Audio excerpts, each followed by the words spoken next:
Hello दोस्तों, राधे राधे। चलिए आज का वीडियो हम लोग देखते हैं। क्या 2025 तबाही का साल है?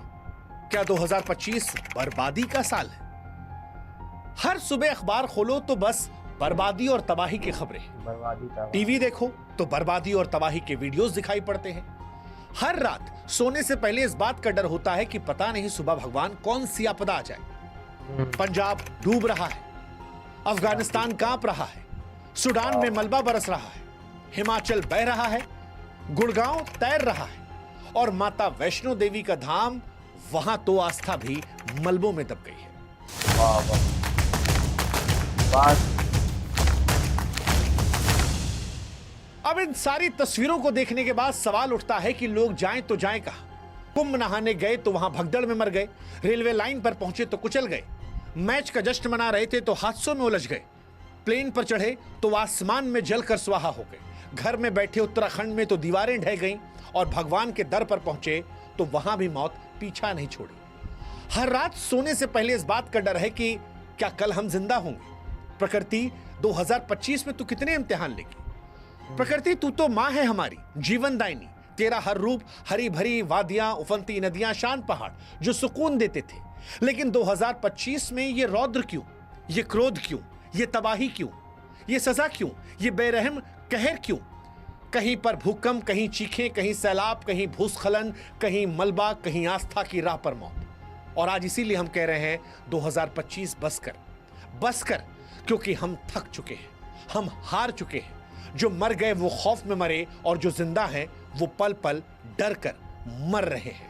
और आज इस मौत की कहानी की शुरुआत हम पंजाब से करेंगे। डूबता हुआ पंजाब। पंजाब भारत का वो प्रदेश है जिसे अन्न का भंडार वाला प्रदेश कहते हैं, लेकिन आज पंजाब पानी के सैलाब में डूबा हुआ है। अफसोस ये है कि पंजाब की तस्वीरें देश के लोगों को जगा नहीं पा रही हैं। देश की मीडिया में प्रमुखता से वो चल नहीं रही हैं। सतलुज से लेकर ब्यास और रावी नदियां उफान पर हैं। अगस्त सितंबर 2025 में भारी बारिश और भागड़ा, पौंग और रणजीत सागर डैम से छोड़े गए पानी ने तबाही मचा कर रख दी है। गुरदासपुर से लेकर कपूरथला, फिरोजपुर, होशियारपुर, तरनतारन और फजिल्का जैसे जिले सबसे ज्यादा प्रभावित हैं। 1300 से ज्यादा गांव ऐसे हैं जो पूरी तरह जलमग्न हो गए हैं। 3 लाख एकड़ से ज्यादा फसलें बर्बाद हो गई हैं। 30 लोगों की मौत हो चुकी है। 2.5 लाख से ऊपर लोग हैं जो बेघर हो गए हैं। लोग अपने घरों, खेतों को छोड़कर गुरुद्वारों में, अस्थायी शिविरों में शरण ले रहे हैं। वो किसान जो दिन रात मेहनत करके देश का पेट पाल रहे थे, आज वो भूखे हैं। उसका खेत पानी में डूबा है, घर बह गया है। एक किसान ने कहा कि हमारे साल भर की कमाई इन खेतों में लगी थी, अब सब कुछ बह गया है। अभी सामने मौत दिख रही है, लेकिन जब ये जाएगी तब भी मन में सवाल होगा कि बच्चे भूखे हैं, उन्हें मेरे पास देने को कुछ नहीं है। आज ये सिर्फ पंजाब का दर्द नहीं है, सिर्फ एक किसान का दर्द नहीं है, उन लाखों लोगों का दर्द है जिनका सब कुछ इस बाढ़ ने छीन लिया। खराब ड्रेनेज सिस्टम, अतिक्रमण, जलवायु परिवर्तन ने इस आपदा को भयावह बना दिया। सेना, एनडीआरएफ ने लोगों को बचाया, लेकिन लाखों लोग ऐसे हैं जो अभी भी पानी में फंसे हैं, भूख ठंड से जूझ रहे हैं और पंजाब इस वक्त कहर में है। हालांकि पंजाब के सितारे जो हैं वो सामने आए हैं, लेकिन सितारों से अकेले काम नहीं चलेगा। प्रकृति को भी अपना रौद्र रूप दिखाना बंद करना होगा, सरकारों को ध्यान बढ़ाना होगा, मीडिया को इसे दिन रात दिखाना होगा, तब जाकर पंजाब के लोगों की सही मदद हो पाएगी। लेकिन मदद की गुहार में अफगानिस्तान भी है, क्योंकि अफगानिस्तान में जमीन कांप रही है, उम्मीदें टूट रही हैं। अफगानिस्तान एक ऐसा देश है जो पहले से ही युद्ध, गरीबी, अस्थिरता से जूझ रहा है, अब प्रकृति की मार भी झेल रहा है। तालिबान के शासन के बाद दुनिया ने अफगानिस्तान से मुंह मोड़ लिया था। दुनिया ने उनको साथ देना, पैसा देना बंद कर दिया था। लेकिन सितंबर 2025 में जो 6 रिक्टर स्केल पे भूकंप आया, उसने तबाही मचा दी। भूकंप का केंद्र जो है वो 10 किलोमीटर नीचे था, जिसने विनाशकारी शक्ति को और बढ़ाया। और हालत ये है कि 1000 से ज्यादा लोगों की मौत हो चुकी है, 2500 से ज्यादा लोग जो हैं वो घायल हैं। दुनिया के बाकी किसी देश में अगर इतनी बड़ी आपदा, त्रासदी आए तो दुनिया मदद के लिए सामने आती है, लेकिन इस बार कहानी अफगानिस्तान की है, इसलिए मदद उस बड़ी संख्या में नहीं आई। भारत ने दिल दिखाया, लेकिन क्या वो काफी है, ये सोचने वाली बात है। अफगानिस्तान के पास रिसोर्सेस नहीं है, अफगानिस्तान से लोग मदद मांग रहे हैं। अफगानिस्तान में जो आंकड़े हम आपको बता रहे हैं वो सिर्फ एक आंकड़े नहीं है, हर आंकड़े के पीछे एक कहानी है। एक माँ जो अपने बच्चे को बचाने के लिए मलबे में दब गई, एक पिता जो अपने परिवार के लिए रोटी कमाने को निकला था वो घर में ढह गया।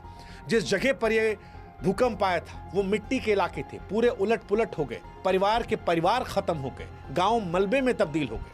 अफगानिस्तान की फॉल्ट लाइन, खराब बुनियादी ढांचा, पहले से कमजोर अर्थव्यवस्था ने इस आपदा को और भयानक बना दिया। राहत कार्य चल रहा है लेकिन सड़कें, बिजली, संचार व्यवस्था ध्वस्त हो चुकी है। लोग ठंडी रातों में खुले आसमान के नीचे सो रहे हैं, बिना खाने, बिना पानी। भारत ने मदद का हाथ बढ़ाया लेकिन चुनौतियां इतनी बड़ी हैं कि राहत कार्य फिलहाल वहां बौने पड़ गए हैं। लोग वहां कह रहे हैं कि सब खत्म हो गया। लोगों ने अपने बच्चों को अपनी आंखों के सामने मलबे में दबते हुए देखा। अब शब्द नहीं बचे हैं। ये दर्द आज सिर्फ एक व्यक्ति का नहीं बल्कि उस देश का है, उस अफगानिस्तान का है जो दुनिया से पहले ही कट चुका था। अब वो टूट रहा है और आज वो प्रकृति से सवाल पूछ रहा है कि हे प्रकृति, हे ऊपर वाले, हे अल्लाह, इतना गुस्सा क्यों? अफगानिस्तान से इतनी ज्यादा नाइंसाफी क्यों? वैसे नाइंसाफी सूडान में भी हुई है। सूडान में गृह युद्ध और भुखमरी पहले से ही लोगों को तोड़ रही थी। 2025 में भारी बारिश ने भूस्खलन का कहर बरपाया। पहाड़ी इलाकों में मलबा गिरने से गांव के गांव तबाह हो गए। आधिकारिक आंकड़ों की माने तो 1000 से ज्यादा लोग ऐसे हैं जो मलबे में दबकर मर गए। एक गांव पूरा का पूरा तबाह हो गया। उस गांव में सिर्फ एक व्यक्ति जिंदा बचा। आप सोचिए, एक ऐसा गांव जहां हजारों सैकड़ों लोग थे, हंसते खेलते बच्चे, मेहनत करते किसान, उम्मीदों से भरे परिवार, लेकिन पल भर में सूडान में सब खत्म हो गया। तस्वीरें ऐसी हैं कि कलेजा मुंह को आ जाए। मलबे के नीचे दबे लोग चीखते रहे लेकिन उनकी आवाजें धीरे धीरे खामोश हो गई। एकमात्र बचे इंसान की कहानी दिल दहला देती है। वो इंसान कहता है कि मैं खाना खा रहा था, अचानक जमीन हिली और सब कुछ तबाह हो गया। मैं तो बच गया लेकिन मेरे बीवी, बच्चे, दोस्त, परिवार वाले, गांव वाले सब खत्म हो गए। आज सूडान में एक व्यक्ति कहानी सिर्फ उस व्यक्ति कहानी नहीं है बल्कि पूरे समुदाय का दर्द है जो सिर्फ यादों में बचा है। सूडान की कमजोर बुनियादी सुविधाएं, खराब सड़कें, राहत कार्यों में देरी ने इस आपदा को भयावह बना दिया। लोग मलबे में फंसे रहे, मदद नहीं पहुंची। जलवायु परिवर्तन, अवैध खनन ने पहाड़ों को कमजोर किया जिससे भूस्खलन की तीव्रता बढ़ी। और सवाल यही कि प्रकृति इतनी बेरहमी क्यों? वैसे सवाल जिस भगवान से हम पूछते हैं, अगर उस भगवान के दर पर भी घटनाएं हो जाएं तो क्या करें? क्योंकि आस्था पर मलबे कहर वैष्णो देवी माता के दर पर दिखाई पड़ा। जम्मू कश्मीर के रियासी जिले में वैष्णो देवी मार्ग पर 26 अगस्त को भूस्खलन हुई और इसने आस्था को मलबे में तब्दील कर दिया। अर्धकुंवारी के पास, इंद्रप्रस्थ भोजनालय के पास भारी बारिश चलते पहाड़ से मलबा पत्थर गिरा। उस समय सैकड़ों श्रद्धालु जय माता दी करते हुए माता वैष्णो देवी के धाम जा रहे थे लेकिन अचानक से इस हमले में 34 लोगों की मौत हो गई। 18 महिलाएं थीं, 20 से ज्यादा लोग घायल हैं, कई मलबे में फंसे हो सकते हैं। परिवार के परिवार खत्म हो गए। एक प्रत्यक्षदर्शी ने कहा कि मैं दर्शन करके लौट रहा था, लोग चिल्ला रहे थे। मैंने देखा पहाड़ से बड़े बड़े पत्थर गिर रहे थे। मैं तो बच गया लेकिन मेरे पीछे कई लोग मलबे में दब गए। ये हादसा नहीं बल्कि लाखों श्रद्धालुओं के लिए सदमा है जो आस्था के साथ मां के दर्शन करने आते हैं। मृतकों में उत्तर प्रदेश, राजस्थान, पंजाब, दिल्ली, महाराष्ट्र के कई लोग शामिल थे। जम्मू कश्मीर में रिकॉर्ड बारिश हो रही है। 380 मीटर बारिश जो 1910 के बाद सबसे ज्यादा थी। नदियों को तूफान मिला दिया। झेलम, तवी, चिनाब नदियां आज खतरे के निशान के ऊपर बह रही हैं। जम्मू कटरा हाईवे बंद है, 58 ट्रेनें रद्द हैं, कई पुल बह गए हैं। वैष्णो देवी की यात्रा स्थगित कर दी गई है और श्रद्धालु जम्मू रेलवे स्टेशन पर फंसे हुए हैं। एक यात्री ने कहा, हम 2 दिन से कटरा में फंसे थे, हमसे कहा गया जम्मू से ट्रेन मिलेगी लेकिन कोई साधन नहीं है। जो बचे हैं वो घर कैसे लौटे उन्हें ये तक पता नहीं है। यही कहानी हिमाचल की भी है। वो सुंदर सा प्रदेश जहां भारी बारिश और बादल फटने घटनाओं ने जनजीवन को तहस नहस कर दिया। हिमाचल में फिलहाल रेड अलर्ट है। जून से लेकर सितंबर 2025 तक 91 फ्लैश फ्लड, 45 बार बादल फटने घटनाएं, 95 बड़े भूस्खलन दर्ज हुए। मनाली ले हाईवे बह गया, 666 सड़कें बंद हैं, 4000 से ज्यादा घर नष्ट हो चुके हैं। कुल्लू सबसे ज्यादा प्रभावित है। अगस्त में 1948 के बाद सबसे ज्यादा बारिश हुई है। घर, होटल, परिवार, गांव सब बह रहे हैं, लोग बेघर हैं। मौसम विभाग कह रहा अभी भी बारिश होगी। राहत बचाव कार्य चल रहे हैं लेकिन इलाका पहाड़ी है इसलिए संसाधन पहुंचाना मुश्किल है। कैसे बचेंगे कुछ नहीं पता। जिंदगियां थम गई हैं। प्रकृति अपनी सबसे चरम मार दे रही है।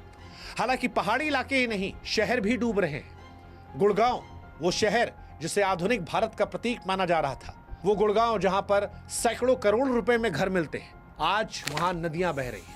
बाढ़ ने कहर बरपाया। यमुना, हिंडन नदियों का जलस्तर बढ़ने से गुड़गांव जो है वो पानी पानी हो गया है। लोग कह रहे हैं घरों में पानी है, कार सड़कों पर तैर रही है, रात से लोग छतों पर बैठे हैं। खराब ड्रेनेज सिस्टम और अतिक्रमण ने शहर को बाढ़ में ढकेल दिया है और चारों तरफ सिर्फ गुड़गांव में तबाही के निशान हैं। वो गुड़गांव जो आधुनिक भारत का प्रतीक था, आज अपनी दुर्दशा पर रो रहा है।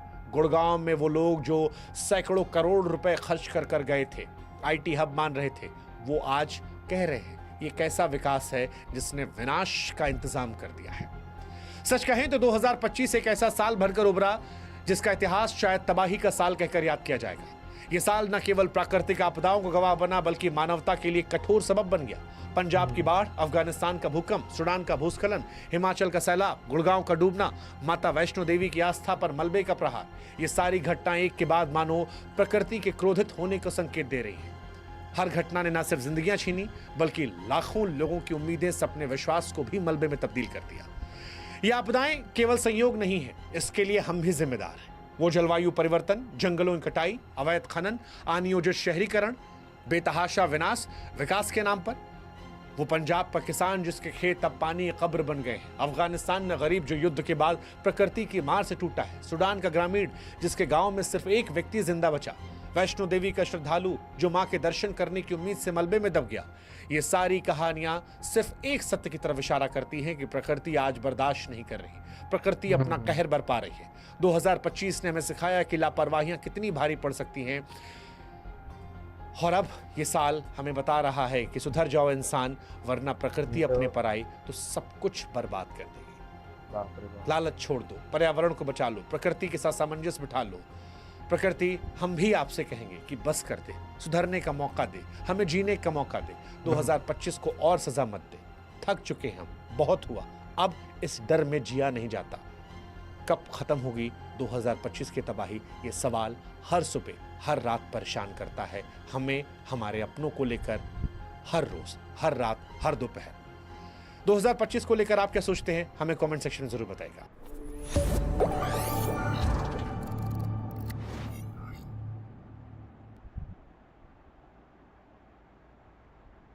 दोस्तों, अगर वीडियो अच्छी लगी है तो चैनल को सब्सक्राइब करके बेल आइकन को दबा लीजिए, जिससे कि आपको हमेशा वीडियो मिलती रहे। तब तक के लिए अपना ख्याल रखें।